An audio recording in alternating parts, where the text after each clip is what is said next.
అనవసరంగా ఎందుకంటే నువ్వు డిఫెన్స్లో ఉన్నప్పుడల్లా కొత్త డ్రామా పెడతా ఉంటావు. ఇట్లాంటి డ్రామాలు కట్టిపెట్టు.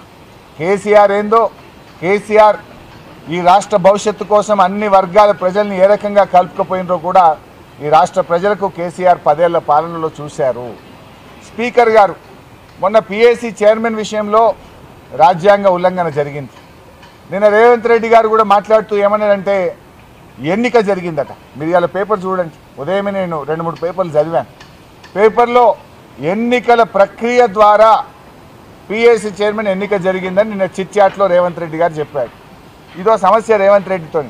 చిట్చాట్లో చెప్తాడు, నేనేడన్నా అంటాడు. నేను అన్నే లేదంటే, ఎందుకంటే దాని ప్రూఫ్ ఉండదు కదా, వీడియో ఉండదు. ఇప్పుడు గతంలో ఢిల్లీలో చిట్చాట్ చేసిండు. ఏమన్నాడు? అదానికి ఓల్డ్ సిటీ అప్పచెప్తా అన్నాడు. ఏం సంగతే, నువ్వు ఎట్లా అప్పచెప్తావు అదానికి ఓల్డ్ సిటీ అని మేము అడిగితే అసెంబ్లీలో ఏమన్నాడు? నేనేడే చెప్పిన పేపర్ వాళ్ళు తప్పు రాసిరు అన్నాడు. ఇది కూడా నిన్న ఢిల్లీలో చెప్పిండు చిట్చాట్లో. ఏమని?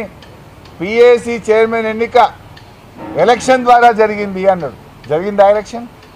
ఎలక్షన్ కాదు, సెలక్షన్ ద్వారా జరిగింది. ఎలక్షన్ ఎక్కడ జరిగింది? నేను అడుగుతా ఉన్నా. ఒకవేళ నామినేషన్లు ఎక్కువ సంఖ్యలో వస్తే ఒక నామినేషన్ను తిరస్కరించాలంటే రాజ్యాంగం ప్రకారంగా ఎన్నిక జరగాలి.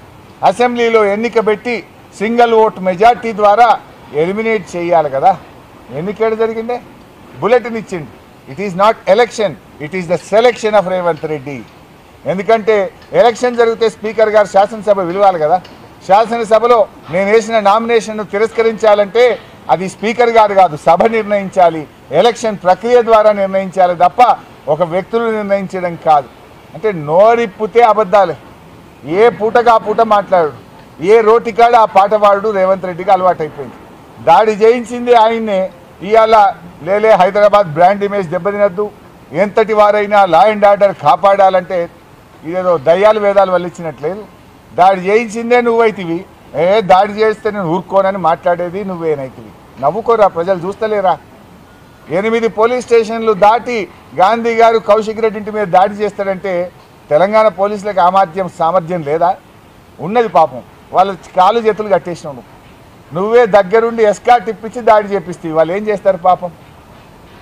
తెలంగాణ పోలీసులు అద్భుతమైన పోలీసులు, వాళ్ళని కూడా నేను తప్పు పట్టడం లేదు. అందుకే నేను డీజీపీ గారిని కోరింది కూడా. ఇది అత్యున్నత స్థాయిమైనటువంటి అవకాశం. రాగద్వేషాలకు అతీతంగా పనిచేయాలి. న్యాయానికి, చట్టాన్ని కాపాడే విధంగా పనిచేయాలి తప్ప ఒక వ్యక్తుల ఇష్టాయిష్టాలకు అనుకూలంగా పనిచేయొద్దని చెప్పి కూడా నేను పోలీసులకు కూడా హితవు పలుకుతా ఉన్నాను. ఇక నా ఆరోగ్యం గురించి కూడా మీరు వచ్చింది అందుకోసం నాకు